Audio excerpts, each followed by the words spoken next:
la siguiente ponente. Nos queda poquito. Os agradezco muchísimo que hagáis el esfuerzo de rellenar los cuestionarios de calidad.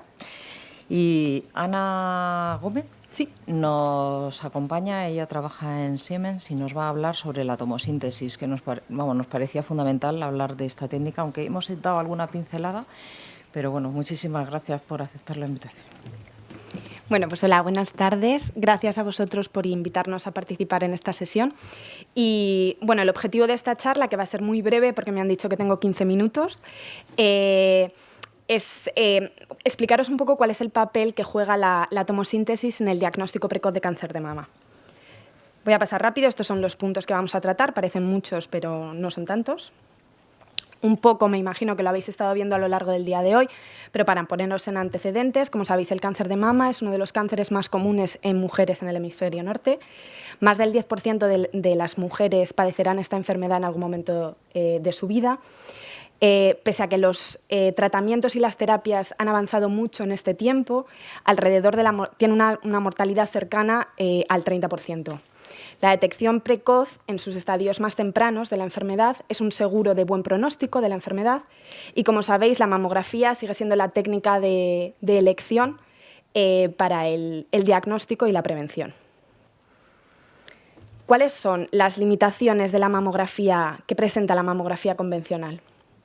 Entre un 15 y un 30% de los cánceres no son detectados en los programas de cribado, y estos son fundamentalmente lesiones no palpables, anormalidades no interpretadas o mal posicionamiento de la paciente, lo que impide visualizar las lesiones o posibles lesiones en la imagen de mamografía.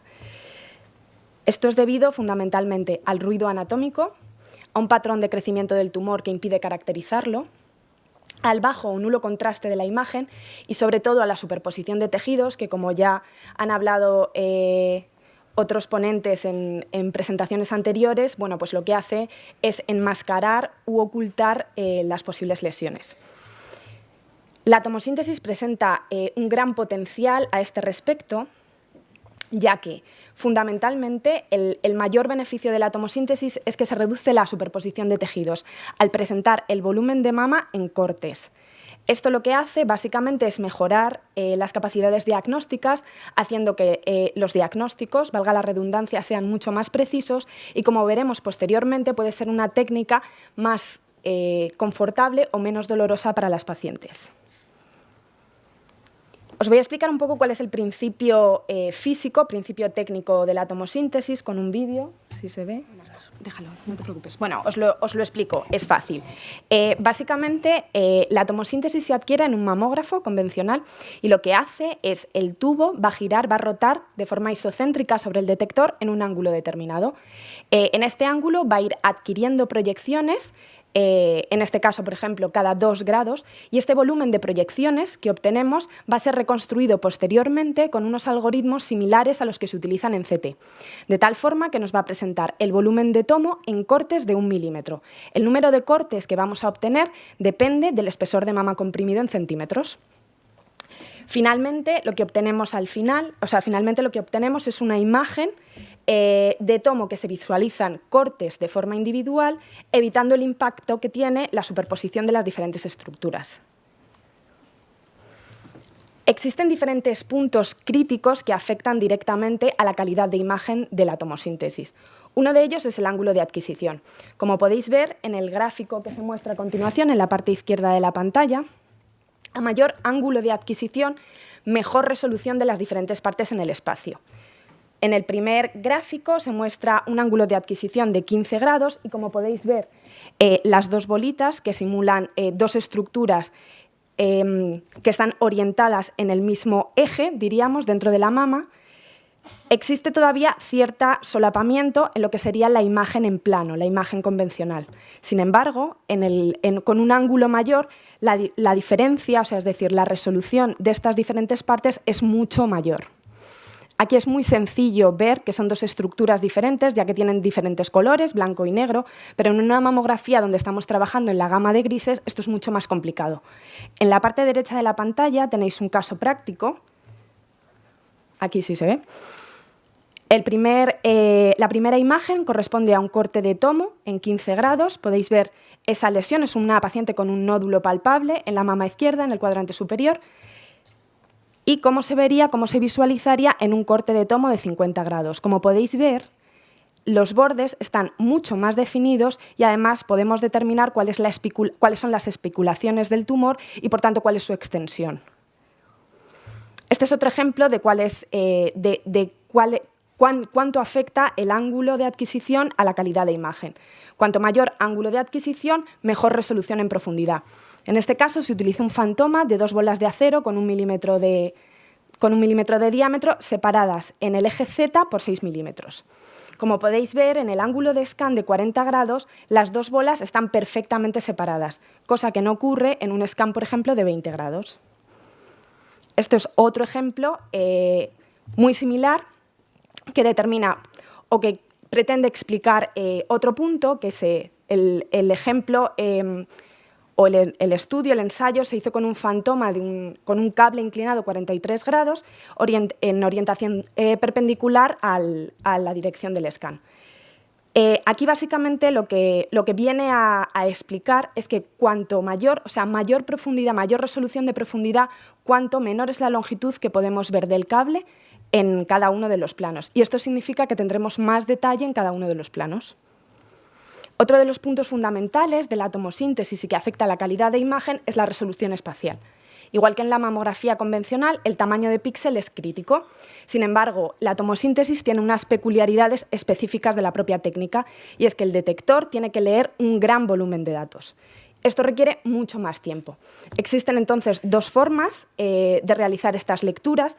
Una es la que llaman el binding, que lo que hacen es combinar píxeles en uno solo para que la lectura sea mucho más rápida. Además, esto requiere una menor compensación del balance señal-ruido. Con esto conseguimos una reducción de la resolución espacial hasta el 50%, aunque obtenemos una imagen mucho antes. Cuando la lectura es completa del detector y se hace píxel a píxel de forma individual, esto requiere que el mamógrafo tenga una arquitectura mucho más ágil y necesita mejor balance para compensar esa señal ruido. La ventaja fundamental es que mantenemos la resolución espacial y, por tanto, el detalle de la imagen. Y, en definitiva, ¿qué se ve en una imagen de tomosíntesis? Bueno, aquí tenéis diferentes cortes de un volumen de tomo y, básicamente, podéis ver que las lesiones se muestran separadas en cada uno de los cortes cuando se presentan a diferentes alturas. La primera imagen correspondería al corte, en este caso, número 13. En la segunda imagen, que corresponde al corte número 21, podemos visualizar perfectamente un nódulo. En la tercera, un grupo de microcalcificaciones que en muchas ocasiones unos enmascaran a otros. ¿Vale? Entonces, es mucho más fácil visualizar diferentes lesiones en diferentes cortes. Aquí tenéis otro ejemplo de cómo se caracterizan los diferentes tejidos, ya sea tumor o tejido sano. En la caracterización del cáncer, aquí podéis ver cómo se presenta o cómo se visualiza un tejido sano y cómo se visualiza un tumor. Veis perfectamente que los bordes están mucho más definidos y, por tanto, podemos determinar cuál es el tamaño del tumor y, sobre todo, en lo que la tomosíntesis presenta una ventaja fundamental es en la visualización de las especulaciones, de tal forma que podemos determinar cuál es la extensión del cáncer. Por tanto, cuanto más definidas sean las características visibles de una lesión, más clara es la decisión que tomarán los clínicos a este respecto. ¿Qué ocurre con la dosis que se aplica a las pacientes en una tomosíntesis? Bueno, la dosis de radiación para una tomosíntesis, ya sea en proyección craneocaudal o mediolateral oblicua, es comparable con 2 imágenes de mamografía convencional y está en torno al 1-2 miligrays. Las guías europeas, como sabéis, recomiendan que esta dosis se debe mantener por debajo de los 2,5 miligrays para unas mamas con un espesor de mama comprimido de 4,5 centímetros. Por tanto, podemos decir que la tomosíntesis, la dosis que utiliza para adquirir la imagen, está por debajo de las recomendaciones europeas. Actualmente la tomosíntesis no está incluida en los cribados o en los programas de screening, al menos en España. Sin embargo, podríamos tener estos supuestos. en el que si sustituimos una de las vistas, ya sea craneocaudal o mediolateral oblicua, de lo que sería la mamografía convencional por una tomosíntesis, el total de dosis sería superior al que se utiliza actualmente en los programas de cribado. Sin embargo, hay estudios en los que han sustituido las dos mamografías convencionales por una sola tomosíntesis mediolateral oblicua, y esto supone una reducción en la dosis para las pacientes. Además, es importante destacar que las tomosíntesis evitan rellamadas y exámenes complementarios como proyecciones magnificadas o proyecciones localizadas, por tanto, supone de nuevo una reducción de dosis para las pacientes. Bueno, en estos cuadros os mostraba un poco cuál es la media de la dosis glandular recibida por las pacientes según el espesor de mama comprimido. Con respecto a la compresión, puesto que evitamos el impacto de la superposición de las diferentes estructuras en la mama, no es necesario aplicar la misma compresión que hacemos actualmente para una mamografía convencional. Diferentes estudios, como el estudio de Saunders, demostró que para mamas en las que se utiliza la misma dosis glandular y tienen estructuras similares referentes a las masas y a las microcalcificaciones, supone una reducción de hasta el 12% de la fuerza de compresión. Otros estudios han resultado en una reducción de hasta el 50%. Por tanto, reducir la fuerza de compresión es un valor añadido a la técnica de tomosíntesis, ya que hace que esta técnica o este procedimiento no sea tan doloroso y sea algo más confortable para las pacientes. Con respecto a los flujos de trabajo, este sería más o menos un estudio básico de mamografía en el que se va a realizar a la paciente 4 imágenes de tomosíntesis, del mismo modo que se hace con mamografía convencional, 2 craneocaudales y 2 mediolaterales oblicuas. Podéis ver que comenzaríamos con la entrevista, primer posicionamiento, segundo, tercero, cuarto y la despedida. En la barra intermedia, donde están marcados los numeritos, son los tiempos en segundos que se tardaría en posicionar a una paciente, colocarla y realizar el disparo. Las barras inferiores se refieren a la reconstrucción de la tomosíntesis. Y como podéis ver, los tiempos de reconstrucción son inferiores al tiempo que tarda en reposicionar y colocar a la paciente para la siguiente imagen. Por lo tanto, no supone una gran ampliación de tiempo en los flujos de trabajo. Más o menos son unos 435 segundos, creo que vienen siendo 7 minutos por cada paciente. Con respecto a los tiempos de lectura, añadir una herramienta diagnóstica, lógicamente, conlleva un aumento en los tiempos de lectura para los clínicos. Algunos estudios han demostrado que en procedimientos que se realiza una tomosíntesis más la mamografía convencional conlleva un 50% más tiempo de lectura. Sin embargo, hay un estudio, el estudio que se realizó en Suecia, en Malmö, en Suecia, que alcanzaron a leer los radiólogos hasta 50 tomosíntesis la hora. Esto les llevó a determinar básicamente que los tiempos tienen una relación directa con cuál es el nivel de entrenamiento de los radiólogos con respecto a esta técnica, cómo se visualizan y cómo hay que interpretarlas.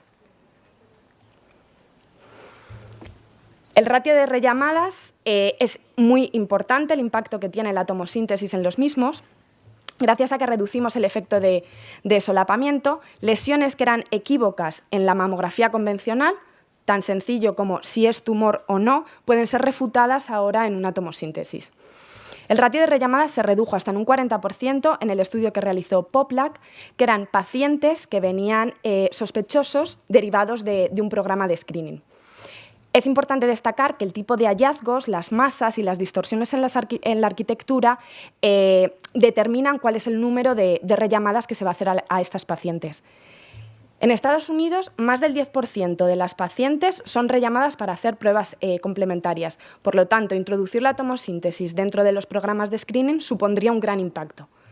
Sin embargo, por ejemplo, en Dinamarca, solo el 3% de las mujeres son rellamadas para hacer pruebas complementarias, por lo que podríamos decir que realmente la tomosíntesis no tendría un gran impacto dentro de sus programas de cribado. Sin embargo, como ya se ha comentado anteriormente, reduce el número de biopsias y pruebas complementarias también en lesiones benignas. La tomosíntesis por sí sola ya reduciría hasta un 10% el ratio de rellamadas. ¿Y cuál es la especificidad y la sensibilidad de esta técnica? Bueno, la tomosíntesis aumenta el número de casos detectados y mejora la caracterización de las lesiones, aumentando la confianza del clínico en cuál es el diagnóstico. En el estudio que realizó Rafferty, el 89% de los radiólogos opinaron que los hallazgos como masas o distorsiones de la arquitectura eran más fácilmente definibles en la tomosíntesis que en la mamografía convencional. Y el 88% de estos radiólogos determinaron que las microcalcificaciones también eran más fácilmente visualizables. Aunque no todos los autores consideran que existe que la sensibilidad de la técnica es sustancialmente mejor que para la mamografía convencional, todos coinciden en que la especificidad es mucho mayor gracias a que la definición de las diferentes características de un tumor es mucho más sencilla. Aquí os quería poner unos datos sobre un estudio el estudio que os he comentado antes, el estudio que se realizó en Malmö, en Suecia. Básicamente se basaba en el programa de screening, se invitó a todas las mujeres que formaban parte del programa a participar en el ensayo, 7.500 decidieron hacerlo. Básicamente lo que se les hacía era un examen completo que componía las 4 mamografías convencionales, 2 cráneos y 2 mediolaterales oblicuas, y las mediolaterales oblicuas de tomo. Había 2 líneas de lectura, unas que solo leían la tomosíntesis y otras que solo leían la mamografía convencional. Los resultados fueron que para la línea de lectura de tomosíntesis se detectaron 67 cánceres y para la línea de lectura de la mamografía convencional 47. De todos estos cánceres detectados, 21 se detectaron única y exclusivamente con la imagen de tomosíntesis y solo 1 con la mamografía convencional. Por tanto, supuso que la tomosíntesis era un 43% más eficiente en la detección de cáncer que la mamografía convencional. Además, se redujo hasta un 50% la fuerza de compresión empleada para adquirir la imagen y un 33% menos de dosis comparado con las 2 vistas de mamografía convencional.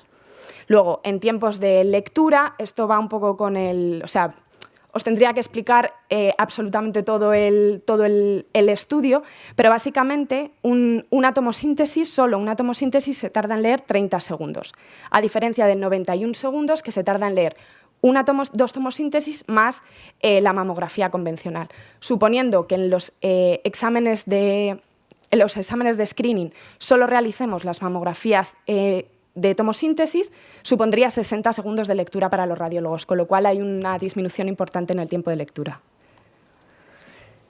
¿Cuáles son las innovaciones tecnológicas que ha sufrido la tomosíntesis durante este tiempo? Bueno, la primera tomosíntesis se lanzó al mercado en 2009 y desde entonces son muchas el desarrollo tecnológico que ha sufrido. Entre ellos, cabe destacar los nuevos algoritmos de reconstrucción. La tomosíntesis, la propia técnica de tomosíntesis lleva una serie de artefactos intrínsecos, como eran, por ejemplo, la línea de piel, la repetición de las sombras de microcalcificaciones en los diferentes cortes, y todo eso se ha mejorado gracias a estos nuevos algoritmos de reconstrucción que son mucho más precisos y más finos y permiten, por ejemplo, que antes no era posible, caracterizar las microcalcificaciones de forma individual. No solo visualizar el clúster en su conjunto, sino ver cuáles son las características específicas de cada una de las microcalcificaciones.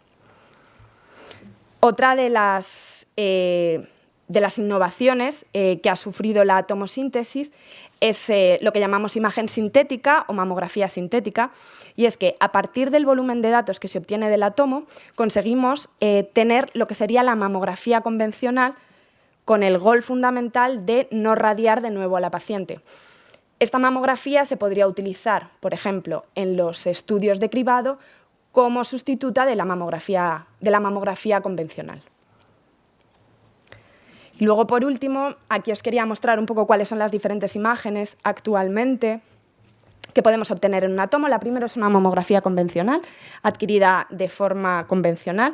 La segunda es una mamografía sintética, que, como veis, mejora mucho el contraste y cuál es su visualización, cuál es la impresión de la imagen. La tercera, no me deja el vídeo, es una mamografía... Bueno, ahora si no os abro el vídeo Bueno, la tercera sería una tomosíntesis, no nos deja abrir el vídeo. Veríamos la mama en los cortes, y la tercera es un volumen real de mama, es decir, es como si fuese un CT en el que podemos angular la mama, ¿vale?, y verla en su conjunto, como un volumen real. Actualmente no tiene un valor diagnóstico, sin embargo, es una herramienta muy útil a la hora de comunicarse con otros clínicos en sesiones multidisciplinares, sobre todo con los cirujanos, para saber cuál es la extensión y la profundidad de las lesiones antes de operar. Y otra de las utilidades puede ser informar a las pacientes de cuál es su situación, cuál es la situación de la lesión o el cáncer. Como conclusión, podemos determinar que la tomosíntesis ha demostrado su gran utilidad como herramienta diagnóstica, gracias a que conseguimos reducir uno de los principales problemas que presenta la mamografía convencional, que es la superposición de estructuras. Ha demostrado también un aumento tanto en la sensibilidad como en la especificidad, ya sea para detectar cánceres como para caracterizar los mismos. Las dosis empleadas son aceptables o, como en el caso de Malmo, que se hacía solo la mediolateral oblicua, incluso inferiores. Las fuerzas de compresión está claro que son siempre menores. Reduce además el número de rellamadas, biopsias innecesarias y pruebas complementarias como la resonancia magnética, y en estudios como el de Malmo también demuestran reducción en los tiempos de lectura. Bueno, y esto es todo. No sé si tenéis alguna pregunta. Una pregunta. Has dicho que la resolución espacial de la tomosíntesis se hacía por binning o por... Binding y no binding. O sea, es cómo se lee al detector. Si se leen los grupos de píxeles o se lee píxel a píxel. ¿Ya está? Muy bien, pues muchas gracias.